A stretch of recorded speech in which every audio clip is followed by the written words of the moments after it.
क्या आपने कभी सोचा है कि ये विशाल हिमालय पर्वत आखिर बने कैसे? क्या ये हमेशा से यही थे या फिर किसी रहस्यमय घटना ने इन्हें आकार दिया?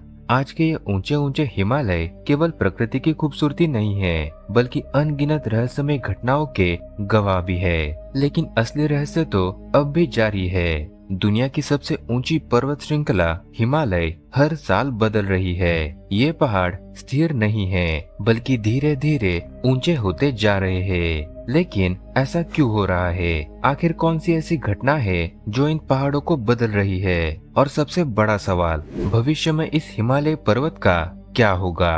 क्या ये अनंत ऊंचाइयों तक पहुंचेगा या फिर किसी विनाशकारी बदलाव का शिकार होगा? चलिए आज की इस वीडियो में इन सभी रहस्यों से पर्दा उठाते हैं। लगभग 20 करोड़ साल पहले जब पृथ्वी पर महाद्वीपों की वर्तमान संरचना नहीं बनी थी, तब सभी महाद्वीप एक साथ जुड़े हुए थे। इस विशाल महाद्वीपीय भूभाग को पेंजिया कहा जाता था, लेकिन समय के साथ यह टुकड़ों में बंटने लगा और अलग अलग महाद्वीप बनने लगे। भारत तब गोंडवाना महाद्वीप का हिस्सा था और धीरे धीरे यह उत्तर की ओर बढ़ने लगा। लगभग 15 करोड़ साल पहले भारत ने दक्षिणी गोलार्ध से अपनी यात्रा शुरू की और लगभग 10 करोड़ साल पहले यह तेजी से यूरेशिया की ओर बढ़ने लगा। इस समय भारत और एशिया के बीच टेथियस सागर मौजूद था, जो इन दोनों को अलग करता था। लेकिन 5 से 7 करोड़ साल पहले भारतीय टेक्टोनिक प्लेट ने इतनी तेज गति पकड़ ली कि यह सालाना 15 से 20 सेंटीमीटर की दर से उत्तर की ओर बढ़ने लगी। फिर लगभग 5 करोड़ साल पहले भारतीय प्लेट और यूरेशिया प्लेट का जबरदस्त टकराव हुआ। इस टकराव के कारण टेथियस सागर पूरी तरह से सिकुड़ गया और उसकी तलहटी ऊपर की ओर उठने लगी। धीरे धीरे लाखों वर्षों में यह ऊंचाई बढ़ती गई और फिर हिमालय पर्वत श्रृंखला का निर्माण हुआ। आज भी भारतीय प्लेट हर साल लगभग 5 मिलीमीटर उत्तर की ओर खिसक रही है, जिससे हिमालय भी धीरे धीरे ऊंचा हो रहा है। लेकिन इस बढ़ती ऊंचाई के साथ हिमालय के क्षेत्र में भौगोलिक अस्थिरता बढ़ रही है। जब दो टेक्टोनिक प्लेट्स आपस में टकराती है तो उनमें तनाव जमा होता रहता है और जब यह तनाव अचानक से निकलता है तो भूकंप जैसी विनाशकारी घटनाएं होती है। यही कारण है कि हिमालय के क्षेत्र में लगातार भूकंप आते रहते हैं। इसके अलावा लैंडस्लाइड जैसी घटनाएं भी बढ़ रही है, क्योंकि हिमालय पर्वत रिलेटिवली यंग पर्वत है। इसकी चट्टानें अभी भी कमजोर है और आसानी से टूट सकती है।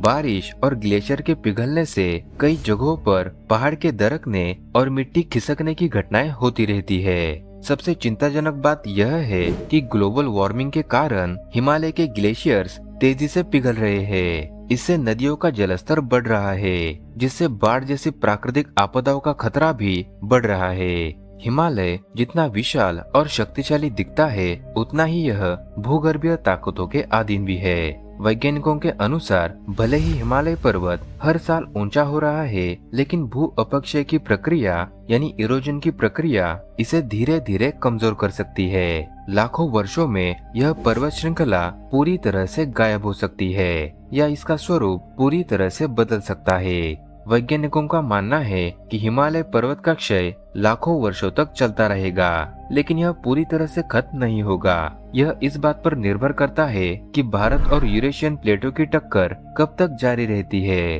अगर ये टेक्टोनिक गतिविधियां बंद हो जाए तो हिमालय धीरे धीरे कटकर समतल हो सकता है, लेकिन अगर ये प्लेटें ऐसे ही टकराती रही तो हिमालय का पुनर्निर्माण भी होता रहेगा और भविष्य में यह और भी ऊंचा हो सकता है। अगर अपक्षय और टेक्टोनिक गतिविधियां संतुलन में होती रही तो भविष्य में हिमालय के स्वरूप में बड़े बदलाव आ सकते हैं। कुछ चोटियां छोटी हो सकती है तो कुछ और ऊंची हो सकती है। नदियों के नए मार्ग बन सकते हैं और हिमालय के कई हिस्से बर्फ से ढके मैदानों में बदल सकते हैं। हालांकि यह सब लाखों सालों में होगा, लेकिन एक बात तय है कि हिमालय पर्वत स्थिर नहीं है। यह लगातार बदलता रहेगा और इसके साथ साथ पृथ्वी पर जीवन भी।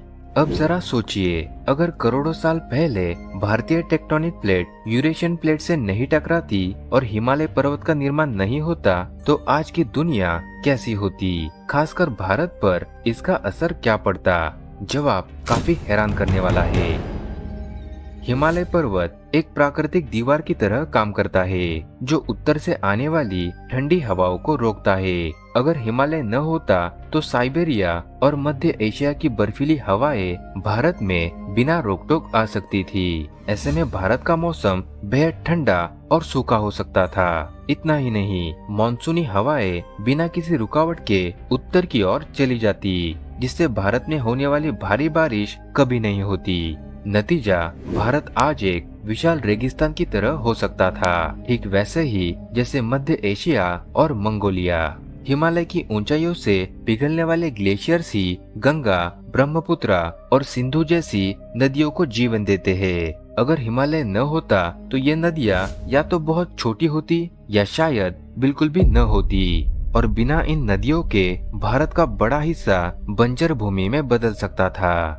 हिमालय न केवल मानसूनी हवाओं को रोककर बारिश कराते हैं, बल्कि यह भारत को चक्रवातों और बर्फीली हवाओं से भी बचाते हैं। अगर यह नहीं होता तो भारत में हर साल विनाशकारी सर्दियों और सूखे का खतरा बना रहता, खेती करना मुश्किल हो जाता और शायद भारत एक उपजाऊ देश के बजाय एक ठंडा, सूखा और कम जनसंख्या वाला क्षेत्र बन जाता। हिमालय के वजह से भारत में घास के मैदान, घने जंगल और पहाड़ी पारिस्थितिकी तंत्र यानी इकोसिस्टम बने हुए हैं। यहाँ पाई जाने वाली अनगिनत प्रजातियाँ जैसे बर्फीले तेंदुए, रेड पांडा, तिब्बती भेड़िए और दुर्लभ जड़ी बूटियाँ, ये सभी हिमालय की देन है। अगर हिमालय न होता तो इनका अस्तित्व भी खतरे में पड़ सकता था। इतिहास पर नजर डालें तो हिमालय ने न सिर्फ भारत को जलवायु बल्कि इसकी संस्कृति, सभ्यता और सुरक्षा को भी प्रभावित किया है। यह एक प्राकृतिक सीमा के रूप में काम करता आया है, जिसने भारत को आक्रमणों से बचाने में मदद की। अगर हिमालय न होता तो शायद एशिया और यूरोप से बार बार हमले होते रहते और भारत का इतिहास बिल्कुल अलग हो सकता था।